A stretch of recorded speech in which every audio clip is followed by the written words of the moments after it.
так у вас тепло, хлопці? Сьогодні перший день такий морозний. Все, зараз виходимо, хлопці. Пішли.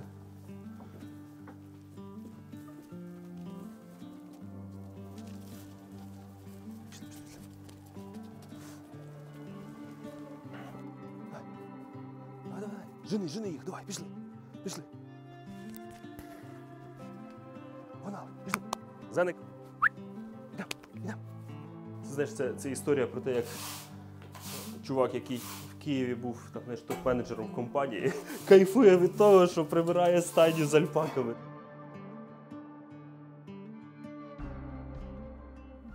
Привіт, я Іванка, і я розповідаю історії людей, які зробили свідомий вибір жити ближче до природи.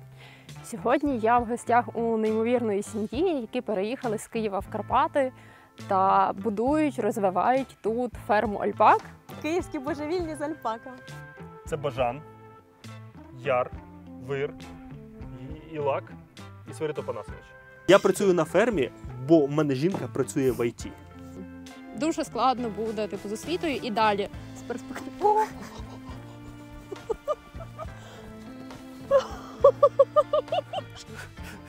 Нарешті я сюди приїхала, і я просто в захваті. Я так кажу, що я сама би не хотіла жити в горах, бо це складно, але коли я потрапляю на світанки в горах, я просто тану.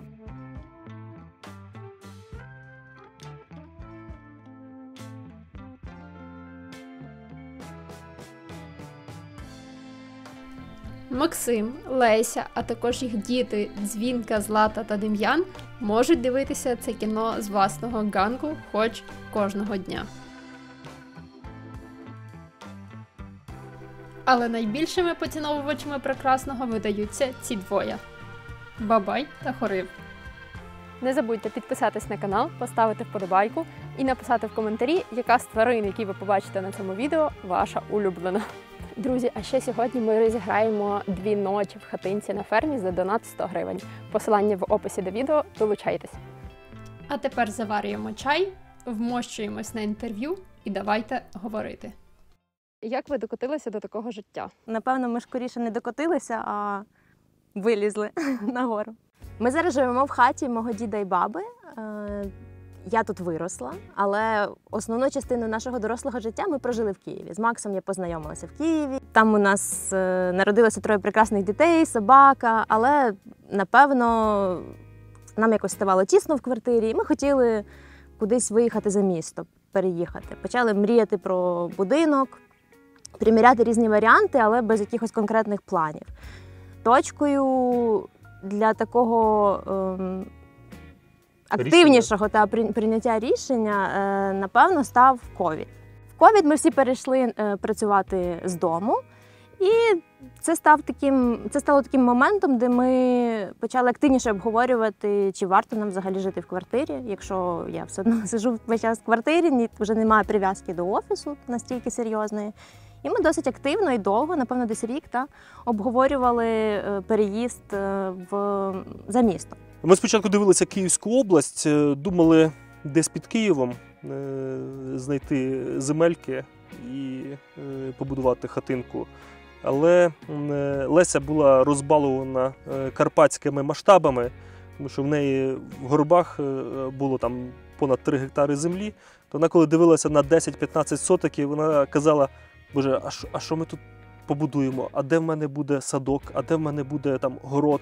і так далі. Я тут росла в горбах, в гуцульській сім'ї, з гуцульськими звичаями, відвідувала всі навколишні, може не всі, але похорони, весілля і так далі. Я була єдиною тут внучкою, і просто я пам'ятаю історію, як дід вночі вставав і робив мені пироги, вареники, бо я сказала, що хочу вареників.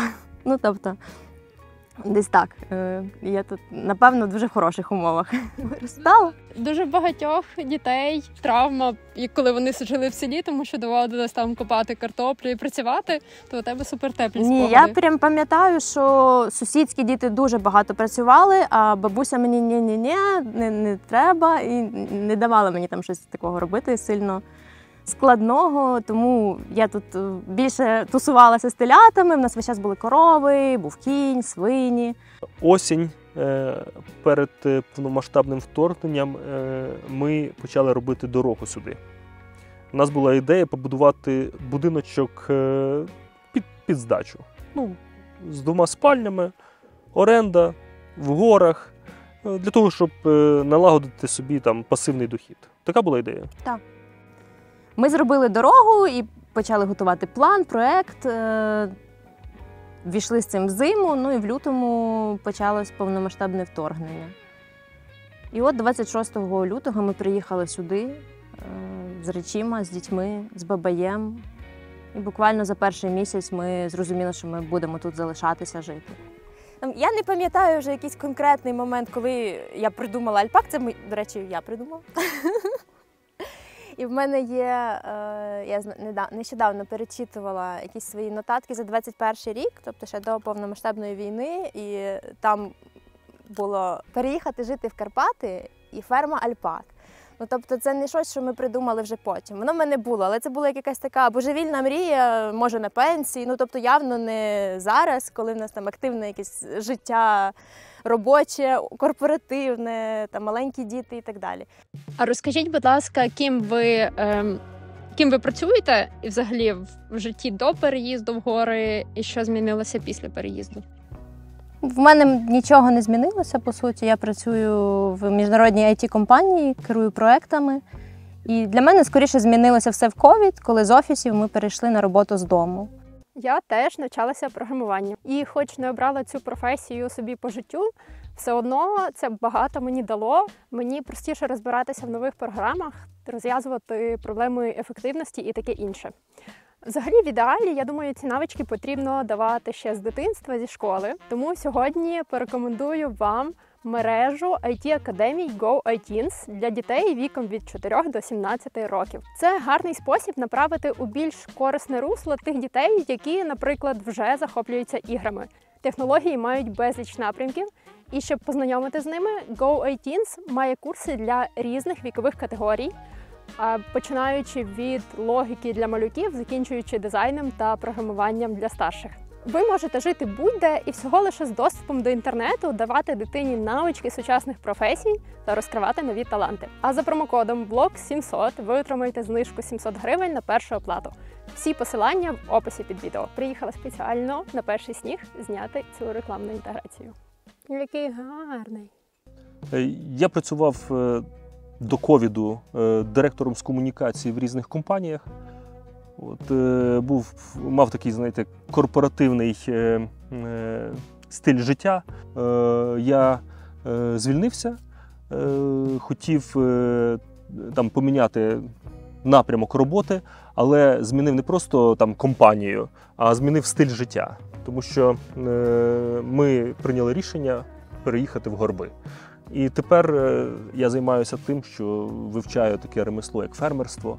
Ми спочатку вирішили зрозуміти, що таке альпака на практиці, і почати з хлопчиків. Тому що хлопчики, вони ще невибагливі. Тому що коли до тебе приїжджають дівчатка треба, щоб вони були вагітні, щоб вони народжували. А коли народжують дівчатка, це завжди дуже велика відповідальність.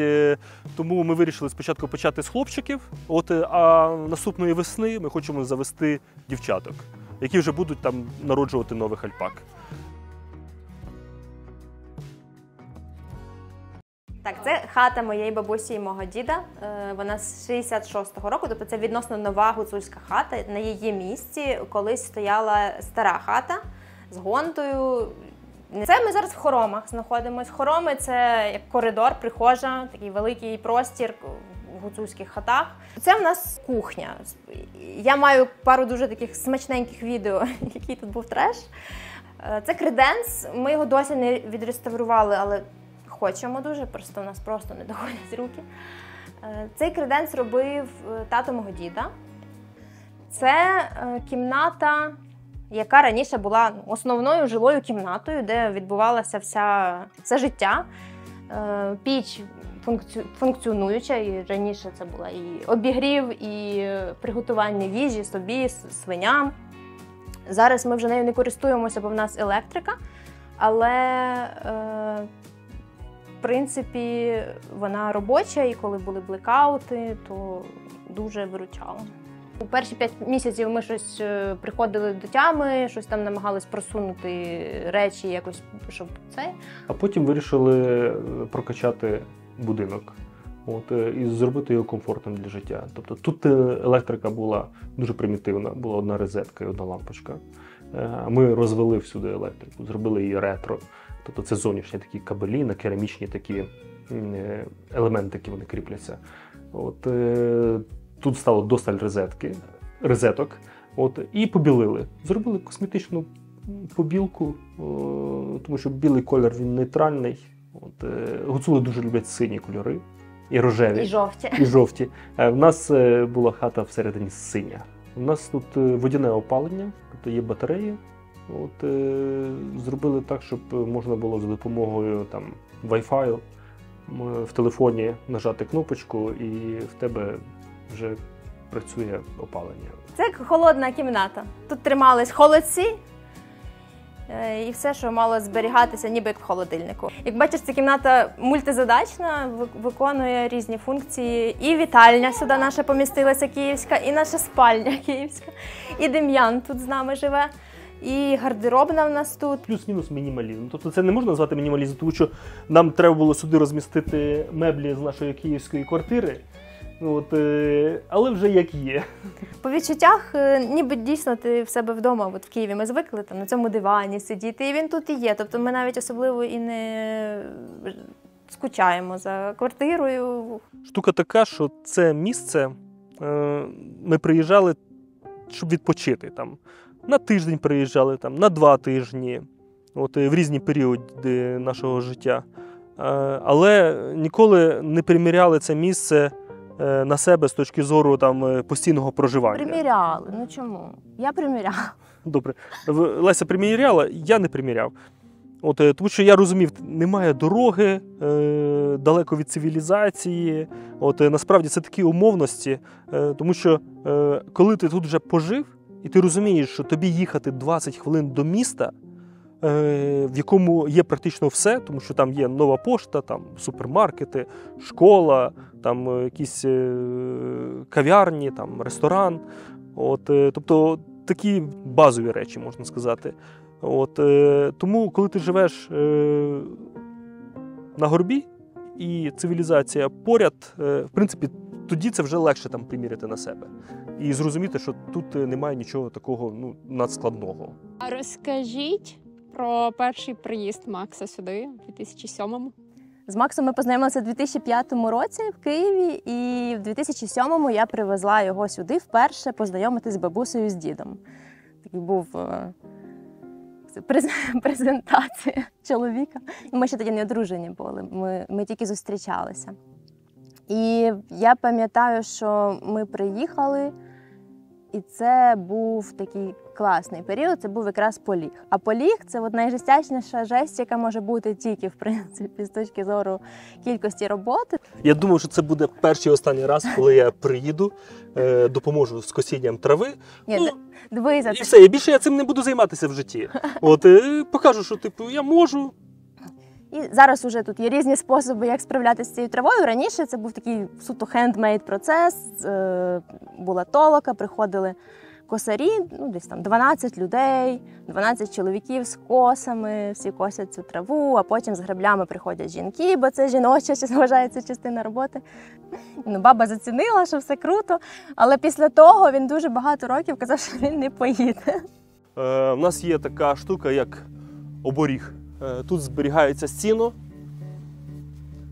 Відповідно, є ліве крило, праве крило, вони ідентичні, а посередині сіно. Сіно цього року було зібране власноруч і завезено сюди. Оборіг ми теж трішки прокачали, поставили ще технічне приміщення. Тут у нас корми зберігаються, ще хочу поставити холодильник з цими препаратами. Також у нас тут є вуздечка такі для альпак. Їх можна сказати, запрягати як коників, водити їх за уздечкою. Поки що ми тренуємося. Вони ще не дуже готові цим займатися, бо їх ніхто не тренував. Дуже хочеться пообнімати альпак, але насправді вони цього не люблять. Чому? Тому що коли вони народжуються, мама їм не дає достатньо ласки, тобто вона їх не облизує. Тому з самого народження вони не хочуть, щоб їх гладили. Коли на великих фермах народжуються альпаки, від людей вони не отримують достатньої уваги, тому що їх дуже багато. Але, що цікаво, зараз є 6 альпак, 2 з них, навіть 3, йдуть на контакт.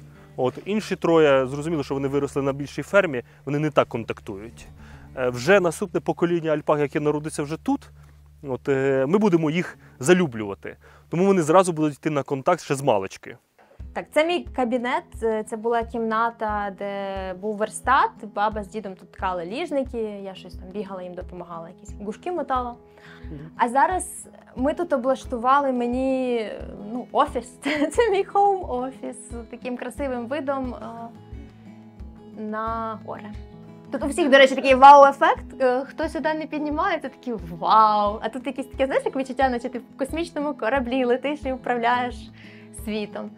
Тут дуже класно, бо ти такий дивишся, ага, хто там що робить. Там альпаки, там чоловік щось там косить, ще щось. Це знаєш, як місце прийняття рішень. Центр прийняття рішень. І дивиться, і тут видно майже всю територію. Знаєш, мені тут набагато більше подобається працювати, ніж в класичному офісі, але в класичні офіси я теж їжджу періодично. З радістю повертаюся сюди. Мої колеги там просто, особливо ті, що до мене кілька доїжджало, такі зацінюють, звідки я дзвінки проводжу. Це дуже нетипова історія, тому що в коментарях про переїзд в село завжди кажуть, що це дуже складно зробити без чоловіка-айтішника. І загалом, виявляється, це можна зробити з дружиною-айтішницею. Мені здається, це складно зробити без чоловіка, який готовий це все тут косити і рубати дрова. Хоча я бачу по твоїх інших відео, що дівчата в нас супер на все здатні і круто справляються з господарськими різними процесами, але мені особисто було би складно. Я, напевно, сама би сюди не змогла переїхати. Насправді, я до цього якось прийшов органічно, тому що коли я в дитинстві їздив на канікули, я їздив на канікули до свого діда і баби. І там з маличку дід мені показував, як треба працювати циркуляркою, як треба працювати бензопилою, що таке лопата, як нею копати, що таке сокира, як правильно рубати дрова, як доглядати за рослинами, як садити щось там і так далі. Тому в мене тут було ніби як ти повертаєшся до тої науки, які тобі передавав дід і бабуся, і це все так згадував. Ага, треба посадити дерева, наприклад, ялівці. Відповідно, певний там цикл. Коли їх садити, як за ними доглядати. Те саме стосується, наприклад, побудові там якихось, скажімо, примітивних речей, наприклад, курник. Дід мені показує, як треба правильно забивати цвях. Це дуже важливо, як треба користуватися шуруповертом. І головне цього не боятися, просто я це все, в мене десь це спало так в корпоративному житті. В мене була якась, напевно, мрія цим займатися, але я працював в офісі. А тут воно мені дало те, чим я займаюся зараз, я черпаю з цього енергію, воно мені цікаво. Я постійно на вулиці.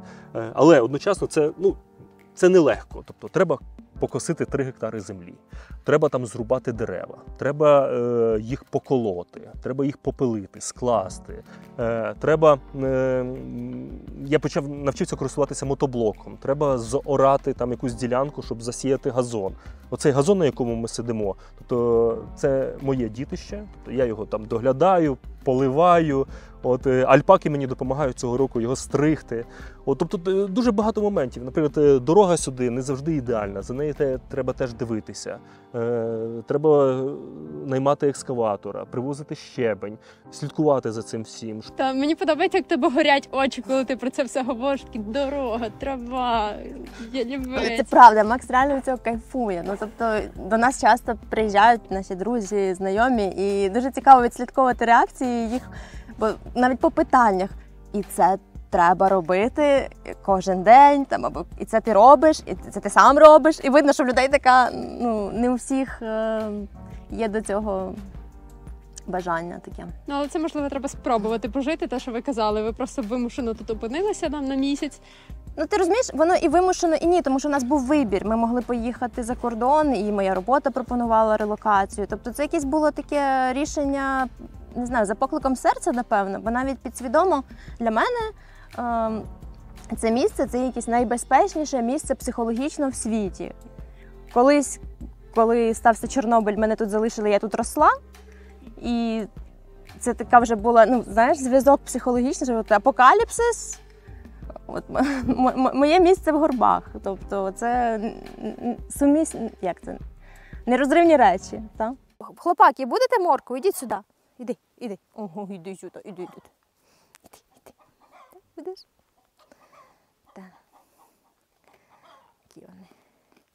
Зараз. От, оскільки вони стадні, то зараз всі і підійдуть. Тут головне з першим. Ну. Що, ви зрозуміли, що в мене є щось смачненьке, так? Але це така терапія інколи. Після роботи заходжу до них, щось там, просто подивитись на них, це такий неймовірний якийсь стан в тебе зразу, енергетика. І ти, ти моя альпака маленька. Як взагалі це все реалізовувати, як взагалі так жити, маючи дітей, як ви менеджите їх освіту, їх заняття, що вони тут роблять? Ой. Тут головне правильно ролі розподілити. Так, ну, у нас дійсно якісь процеси може робити Макс, може я, а якісь прямо мають дуже чіткий розподіл. Наприклад, вся логістика – це Макс. Тобто Макс їх возить, по-перше, школа. Діти ходять до школи, цього року пішов до школи в перший клас наш наймолодший син. І вони до цього вчилися, доучувалися в попередній київській школі онлайн, якраз коли розпочалося повномасштабне вторгнення. І потім ми прийняли рішення, що раз ми тут лишаємось і ми тут живемо, то значить треба переводити дітей в місцеву школу. І вони ходять в місцеву школу, нам їздять. Їздять. Нам до школи їхати 15-20 хвилин. От, це ідеальний час. Коли випадає там снігопад, наприклад, врахуйте сюди час, треба надіти ланці на автомобіль і зняти ланці на автомобіль. Це плюс ще 10 хвилин. Тобто півгодини для того, щоб добратися до школи в найжахливіших погодних умовах. Ну, гуртки у нас онлайн. Діти займалися ще в Києві англійською і фортепіано. Вони займалися онлайн ще з часів ковіду, тому тут, в принципі, формат для них не новий. Крім того, донька середня ходить в музичну школу в місті. Тому в нас така складна логістика, я називаю це такий program management в плані скоординувати всі ці додаткові заняття, уроки. Ну, бо ми хочемо не їздити 35 разів в місто, а стараємось двічі. Тобто вранці відвезти, потім забрати. Ну, у нас, як у звичайних дітей, є ліжко, є дзеркало, є стелажі, столи, але є фортепіано.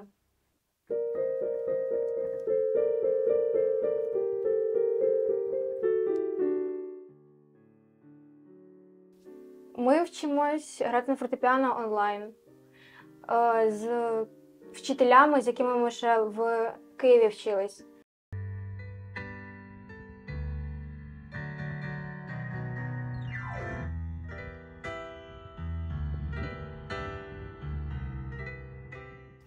Ну, подобається те, що тут якраз дуже приємне повітря, багато тварин. І Лише зразу ліс, пішов, позбирав гриби і прийшов. Ви любите збирати гриби? так, Окей, а що вам не подобається? ну те, що якщо тобі треба в місто поїхати, то треба або, Треба спуститись з гори, це хвилин 30. якщо тата не підвезе. Так, потім знайти автобус, чекати його ще 30 хвилин. Потім їхати ще 30 хвилин на автобусі в Косів, і потім вже можна гуляти з подругами. Нас тато заставляє яблука збирати. Думаю, треба зробити тата відомим на весь інтернет. За таке.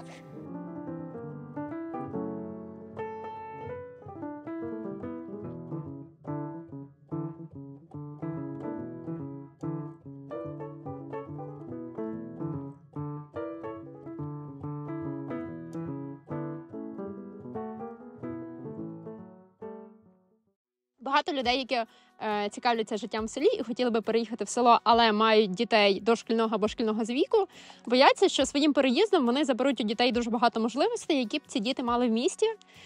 У вас зараз досвід з великою часткою освіти тут, і поділіться, будь ласка.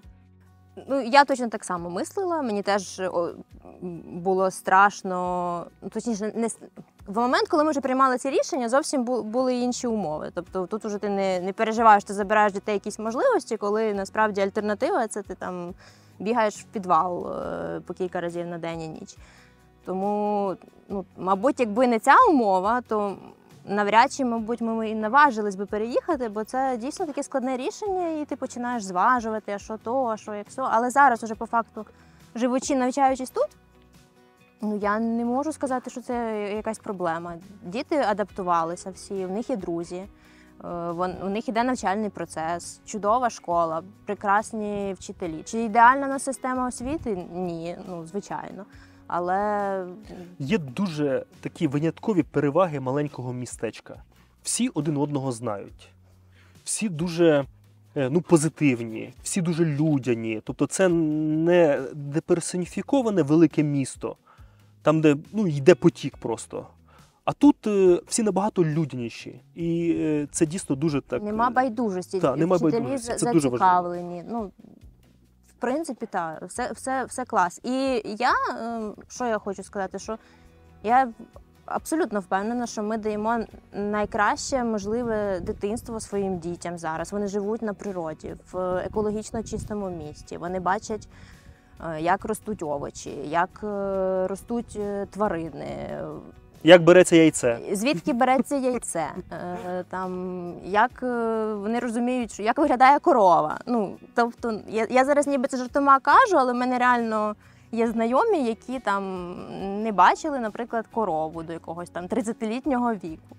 Дуже було цікаво, коли я привезла мандарини, і Дем'ян такий, де ти їх зірвала? Так, в дитини абсолютно логічний причинно-наслідковий зв'язок. Він знає, що ось ми тут вирощуємо в теплиці помідори. Йому це, до речі, дуже цікаво. Старшим, звісно, менш цікаво ці всі вже речі. Вони хочуть вже більше спілкування, воно в них є.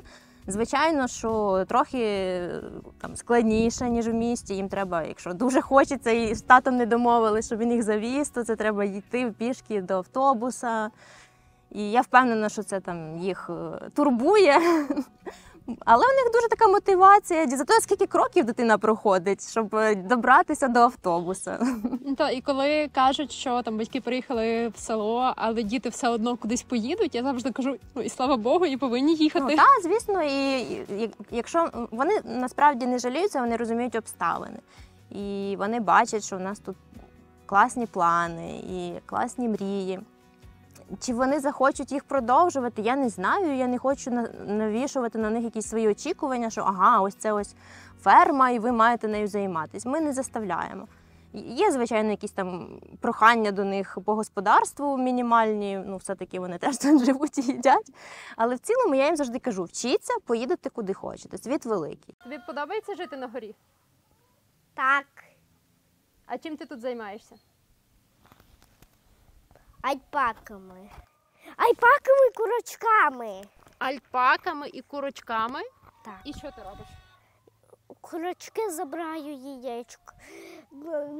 Альпак кормлю, випускаю на вулицю і все.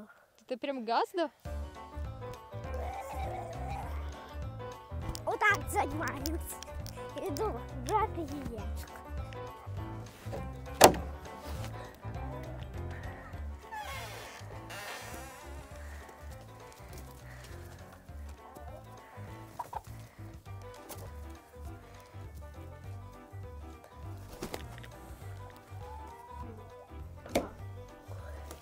Обережніше. Та мені, Шарю, чому ти мене злякала?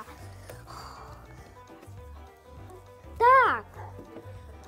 Я хотів яєчко подивитися, це був всі з фото. Хотів яєчко. А треба було тихенько ходити. 3 яєчка. Я люблю всіх. Я люблю курочок і альпак. Круто, молодець. І собу, і зеника, бабая, і котів. Всіх люблю. І дівчат, і маму люблю.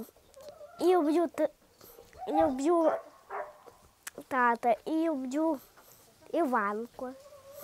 А Іванка дуже любить, коли ми закриваємо збори на Збройні Сили України. Я постійно співпрацюю з Лемберг-волонтерами. І що мені подобається, коли ми збираємо на якусь одну річ, але потім виходить так, що вона вже не потрібна, або підрозділ перевели, або тому подібне, то кошти спрямовуються максимально ефективно для потреб цього підрозділу або ж іншого. Тому всі актуальні деталі, для чого збір, буде в описі під відео. А я скажу, що ми розіграємо 2 ночі в усій хатинці на фермі з альпаками за донат 100 гривень. Єдине, що це буде сертифікат на ферму, оскільки хатинка ще не почала приймати гостей, але як тільки вам відразу напишуть та запропонують.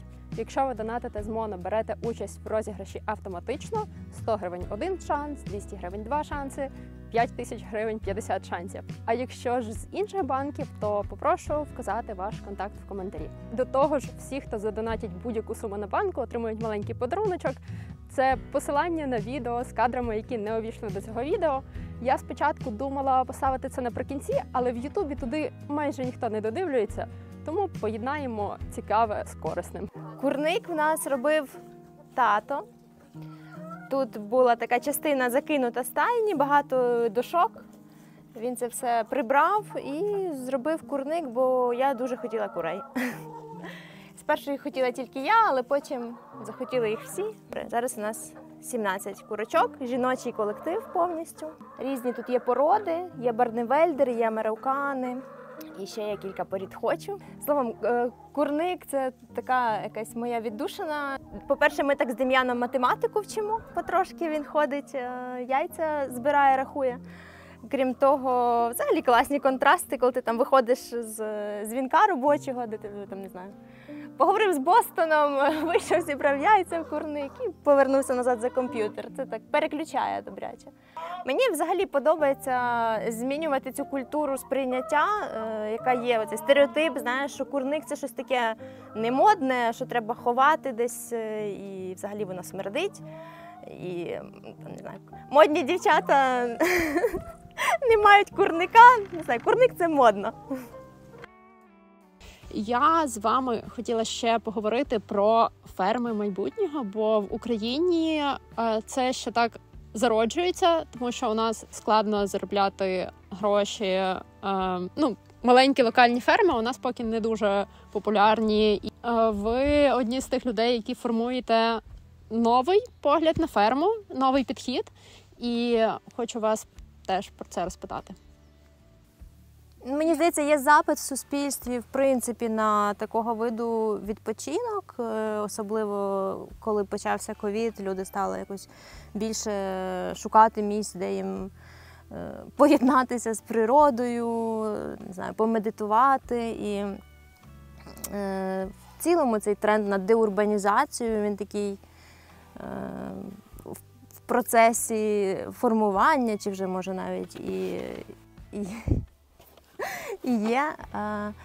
На Заході цей тренд зростаючий, тобто ферма вже перестала бути в класичному розумінні просто фермою.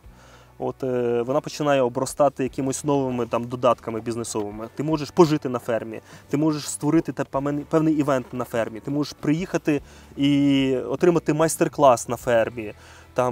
Як вичісувати альпаку і робити з неї, з її шерсті якийсь виріб, наприклад. Не вичісувати, а стригти альпаку. І робити якийсь виріб. Плюс ми бачимо, наприклад, в Британії дуже гарне шоу вийшло, «Ферма Кларксона», де дядько, який все життя знімав про автомобілі, вирішив показати, як живуть фермери в Британії, з якими проблемами вони зіштовхуються.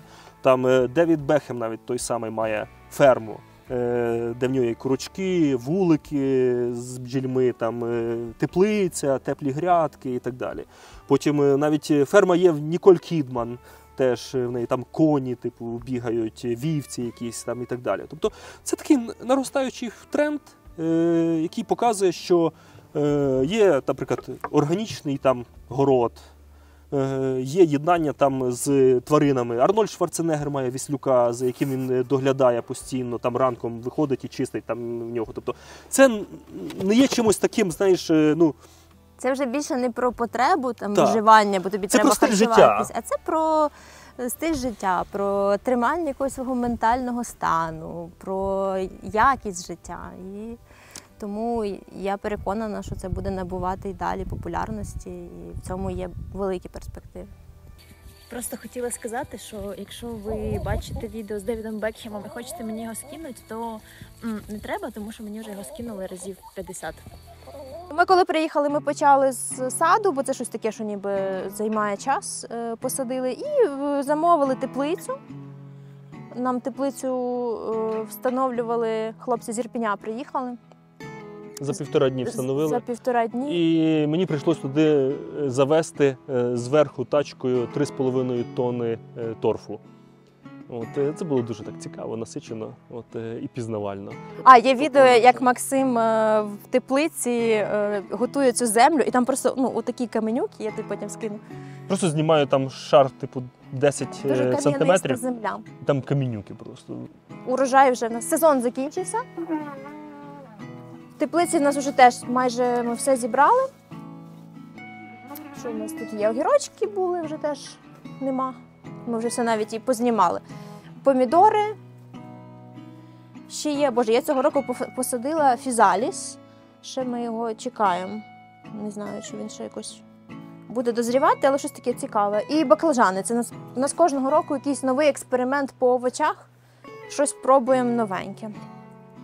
Дуже гарно баклажани цього року виросли, ще є. Я, в принципі, влітку і не дуже купую овочі, мені здається. Щось купую, що не саджу. Наприклад, минулого року я садила капусту, але вона займає багато дуже місця. Тобто брокколі виросло, все смачно виросло, але ти не можеш це посадити просто тому, що це дуже багато займає місця. Можна більшу теплицю. Але тепер я хочу більшу теплицю, так. З городом аналогія, класна вправа побачити якийсь швидкий результат. Коли нічого нема, ти ніби щось посадив, не розумієш, що в тебе вийде, і потім через 3 місяці ти бачиш реально результат. І це якась така самовпевненість зразу дається цей ефект віри в себе. Думаєш, ого, не знав, чи щось вийде, вийшло. І зараз у нас вже кожен рік це якісь експерименти, ми там, де ти думав, що ти вже це все знаєш, бо в тебе вийшло, а на другий рік вже не вийшло. І ти вже такий, ага, а чого не вийшло? Ти тут фактично місцева. І чи відрізняється ваша інтеграція в місцеве ком'юніті? Наприклад, якби ви просто приїхали і купили тут хату, і тим, що ти тут жила в дитинстві? Я думаю, так. Мені важко це точно відповісти, бо я не прожила альтернативу, грубо кажучи, але в нас в цілому не стояло питання інтеграції, бо мене тут всі знають, я всіх знаю. Більше того, гуцульський діалект – це моя рідна мова, оскільки я тут виросла, це перша мова, якою я говорила. Зеник. Момент ще наступному, що місцеві поважають людей, які працюють. Тобто я працюю біля землі, Леся працює біля комп'ютера. Я пишу, поїхали, я щось пишу. Тобто, коли є результат, коли він видимий, тобто, це... Минулого року я з хлопцями поставив десь 950 метрів погонних плоту. Тобто плит – це називають тут загорожу, де забиваються слупи і лати. Тобто, я навіть словничок писала, щоб термінологію Макс цю вивчив. Я просто зараз... Є словничок, тобто вона мені... Слуп, лати, потім вориння, це коли воно засувається, відсувається. І потім, а якщо закрити? Потім через вориння, коли ти проводиш таку палку, це називається запручене. Боже! Тобто є свій словник. Тобто, довелося мені поставити разом з хлопцями. Тобто, я спочатку сам думав це поставити, але воно самому дуже важко йде, тому запросив сусідів, які мені допомагали це робити. І вони мені кажуть, якщо ти вже поставив 950 метрів плоту, то ти вже гуцул. А я кажу, ні, я не Гуцул, я Бойко. Типу, я ж з Львівщини, там всі бойки, типу, ні, Бойко. Ні, ти Гуцул. От такі жарти є.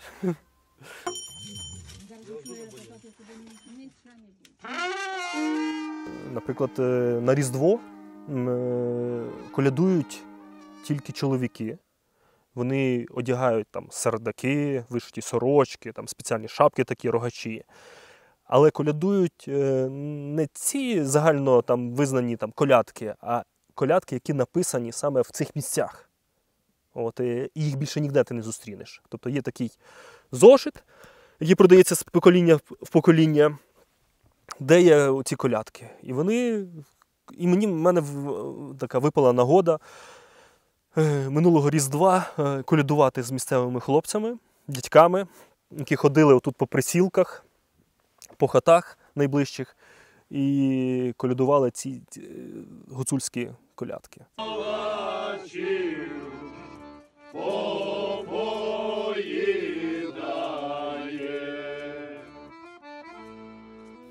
Слухай, по-перше, я до краєвиду цього не звик. Він кожного разу різний. До цього взагалі, мені здається, неможливо звикнути. Є період міжсезоння, коли небо запалюється червоним, в якомусь неземному кінотеатрі. Так, ми це називаємо в себе як автобусна зупинка. Але насправді це буде такий інформаційний стенд, де ми розмістимо правила поводження з альпаками і короткий опис нашої команди.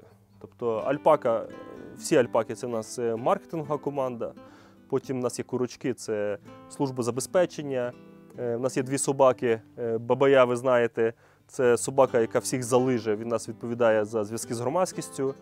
І Зеник – це в нас офіцер з безпеки буде. А коти – це в нас котячий патруль, який слідкує за порядком, пов'язаний з мишами, зміями. Було смішно, я щось лежу на дивані в кімнаті і так боковим зором бачу щось, як для мухи, щось занадто велике. Таке, повертаю голову, дивлюсь, така миша йде мимо мене, мимо дивана, типу, hello. Я виходжу на двір, так, де коти, заношу кота в хату. Він такий мур-мур-мур, ліг такий і заснув. Думаю, клас. Вони полюють зараз на мишей, весною і літом на кротів. Тобто ми бачимо, що кротів стало менше. І змії і ящерки. Я навіть бачу, як вони їх несуть і їдять, і з ними бавляться. Тобто 3 котів покривають площу 3 гектари. Я хотіла запитати, наскільки ваші очікування реальність, типу прорахунки бюджетів, співпали чи не співпали? Тому що будівництво в горах – це не дешева і не бюджетна історія. Давай я розкажу. Давай. Тобто, залежить від того, на якій висоті від рівня моря ти знаходишся і якої якості дорога до тебе. Наприклад, до нас може доїхати, це величезний цей ЗІЛ, там 131-й. Він ідеально, може сюди заїжджати, вигружати там дерево, щебень, там цемент і так далі. І саме оця специфіка, вона множить будівництво там на Х3. Тому що донизу приїжджає там сировина, там дошки, вікно там, і так далі, але це все треба завести нагору. Це один момент. І другий момент, зважаючи на те, що ти знаходишся на горі, і тут є схили, тобто тут рівного не так вже й багато, а те, що здається рівним, воно не зовсім рівне, то тобі приходиться це все діло виправляти за допомогою екскаватора. Тобто земляні роботи – це теж велика частина бюджету. Після того, як ти зробив земляні роботи, тобі треба ще зробити дренажні роботи, тому що та вода, яка тече зверху донизу, вона може затримуватися, і тобі треба робити правильний відвід води, щоб там цей фундамент стояв надійно і не поїхав кудись далеко. Тому оці фактори дуже сильно впливають на здорожчання будівництва. І ми про це здогадувалися, але ми не знали, скільки це точно коштує. Тепер ми розуміємо, що це там Х3. Не знаю, там поламався холодильник, не включається холодильник. І що ти зробиш?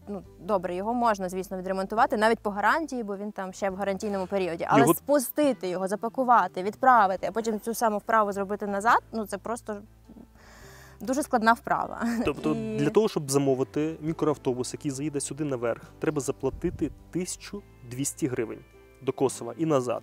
Туди і назад 2400.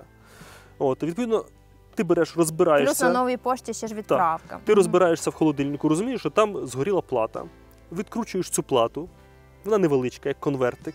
Завозиш електрику в Косів, він ставить туди потужніші транзистори. Ти привозиш цю плату, закриваєш її, вставляєш і холодильник працює. Все чудово.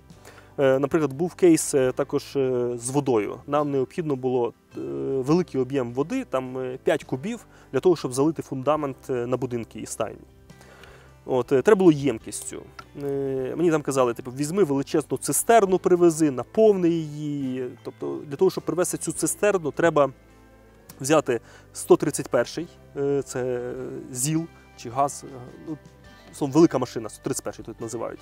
Вона приїжджає сюди, вигружає це все, ти набираєш там і так далі. Тобто, кости типу колосальні, типу, і це з Косова везти.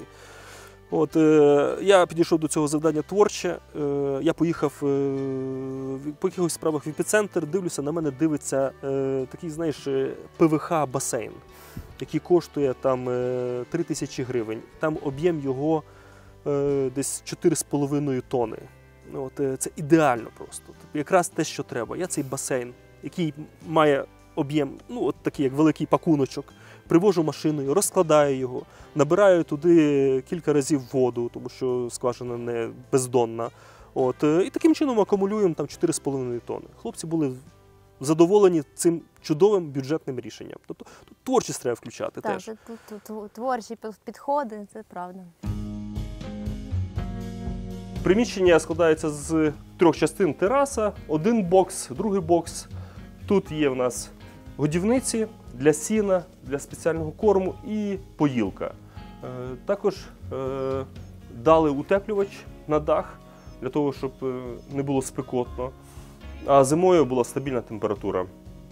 Тобто вони нагрівають своїм теплом приміщення і, відповідно, тепло нікуди не дівається, тобто воно утримується. Стеля додає додаткову теплоізоляцію. Поїлки також обладнані теплим контуром. Коли температура опускається нижче 5 градусів, вмикається обігрів трас, які дають воду, і, відповідно, вода не замерзає. Також поставили відеонагляд для того, щоб бачити, що відбувається з ними, щоб в разі чого можна було. І записувати милі відоси з альпаками. Так, це одна з причин. От, ідемо покажу тоді. Штука вікон в тому, що вони дуже легкі. Вони зроблені з полікарбонату, саме це скло. Тут поставили сітку, у нас є хижаки, є лиси. От, і буває серед лисів така штука, як сказ. От, а коли скажений лис, він дуже небезпечний. Тому вночі, щоб скажений лис, не дай Боже, не забіг сюди, стоїть сітка і вентиляція. Тобто всім комфортно і всі спокійні. Ми знайшли воду саме в цьому місці, тому побудували тут скважину, пробурили її. І зверху скважини зробили таку надбудову, яка дозволяє помістити всередину систему очистки води. Для системи очистки води треба була плюсова температура, і треба було її ставити десь в одному місці, щоб ця чиста вода розходилася до будинку, до стайні і до нижнього будинку. Будинок вже майже на фінальній стадії, саме цей нижній. Ми чекаємо меблі і фінальні приготування по оздобленню. Будинок каркасний, тобто тут готова плитка, стіни частину оздоблені. Камін, тут встановлений супербезпечний керамічний димар, тобто таких ризиків, як там загоряння, вони абсолютно виключені. Будинок також має тамбур, дуже багато скла з видом, тобто тут є певна панорама. Комфортно тут для двох. Також буде в цьому великому залі розкладатися диван, тобто можна і в 4 приїхати. Кому як. Ми будували будинок саме енергоефективним для того, щоб з точки зору ресурсів треба було якомога менше енергії, щоб його опалювати. Плюс там стоїть тепла підлога. Тепла підлога – це взагалі колосальний ефект, тому що при потужності котла там 1 кВт температура теплої підлоги становить десь близько там 25-30 градусів. А це суперкомфортна температура в будинку там 20-22 градуси. Плюс каркасний будинок – це зараз швидко і суперенергоефективно, тому що за рахунок утеплювача і правильних мембран створюється ефект термоса. Але в цьому є свій плюс і мінус. Плюс в тому, що це супертепло, а мінус в тому, що немає правильної вентиляції. Тому в будинку додатково вже закуплено, але ще не встановлено систему рекуперації повітря. Будівництво не відбувалося без інцидентів. Тут дуже багато було нюансів різних, але останнє – це у нас є розбите там велике вікно, в'їхав квадроцикл, причому без водія. Це сталося, що квадроцикл стояв на схилі, там щось сталося з механізмом гальмування, типу ручника, типу тормоза, і він зірвався і полетів вниз. Тобто він проїхав, напевно, десь метрів 100 з поворотами і вцілив прямо, таке враження, що у нього була GPS-навігація, і він прямо вцілив вікно, розбив його. Приїхало вікно через місяців 2 після інциденту, і ми вже 2 місяці чекаємо, щоб приїхали майстри, які можуть встановити його. У вас стояв вибір, чи поїхати за кордон, чи лишитися тут. І ви прийняли рішення розвиватися, жити зараз тут. Розкажіть, будь ласка, про цей етап. Так, у нас, в принципі, можливість поїхати за кордон і зараз є, але такий вибір ми робили на початку, дійсно, коли тільки почалася повномасштабна війна. Мені дуже важливо, я думаю, Максу теж, було дати дітям оцей досвід життя в цьому регіоні, бо він для мене є рідним. І зберегти в дітях оцю українськість. Я хочу, щоб вони ідентифікували себе саме як українці. Я знаю і бачу цю проблему в багатьох людей, які виїхали, особливо з малими дітьми, які зараз живуть в англомовному середовищі або в іномовному середовищі, і вже там між собою навіть говорять англійською. І це, звичайно, круто, що діти будуть там без акценту говорити англійською, але я розумію тривогу, напевно, батьків, що вони намагаються якось дати цим дітям. Ми не хотіли бути іммігрантами. І ми розуміємо, що якщо брати покоління 30-х років українців, які виїхали до Канади, то тільки їхні внуки вже так адаптувалися, асимілювалися в це середовище. Вони вважають себе канадійцями українського походження. Тобто вони горді за це. Але їхні дід, баба дуже важко здобували оцю долю, щоб це місце в суспільстві. В нас тут є будинок, є земля, це моя рідна земля, на якій прожила моя баба, дід, мої прадіди. І мені абсолютно не хотілося лишати це і їхати кудись. Це все було бабине. Вона там дбала про ці дерева, про ці кущі. І в мене зараз ніби як якась місія. Я відчуваю, що я продовжую її справу. Баба, я думаю, взагалі ніколи б не подумала, що сюди хтось повернеться з її дітей. Тобто тут завжди, в принципі, такий є стереотип, що жити в горах складно, неприкольно, всі хочуть кудись вниз, до міста, тим більше до столиці. Але насправді це найкраще місце для мене на землі. І дуже важко його проміняти на щось інше.